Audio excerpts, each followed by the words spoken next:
નમસ્કાર દર્શક મિત્રો, હું સ્વરૂપા લોણીચિયા. સંપૂર્ણ ન્યૂઝમાં આપનું સ્વાગત છે.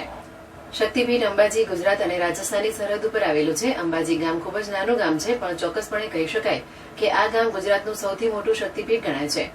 અંબાજી ખાતે સારી સ્કૂલ ન હોય, અંબાજીના બાળકો રાજસ્થાન અભ્યાસ કરવા જાય છે અથવા તો બીજા રાજ્યમાં અભ્યાસ કરવા જઈ રહ્યા છે.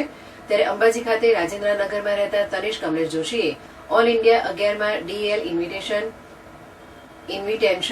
જિમ્નાસ્ટિક ચેમ્પિયનશિપ 2024 ઉત્તર પ્રદેશના આગ્રા ખાતે યોજાઈ હતી, જેમાં ભાગ લીધો હતો.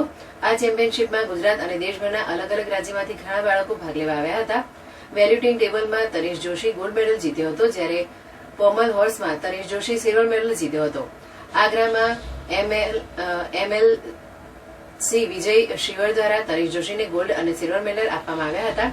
તેમના પિતા કમલેશ જોશી પણ આગ્રા ખાતે હાજર રહ્યા હતા. સાથે સાથે કહી શકાય કે અંબાજીના તનિષ જોશી અગાઉ પણ ગોલ્ડ મેડલ જિમ્નાસ્ટિકમાં ઓલ ઇન્ડિયામાં મેળવેલ છે. અંબાજી ખાતે તેમના પરિવારના સભ્યો અને મિત્રોમાં ખુશી છવાઈ ગઈ હતી.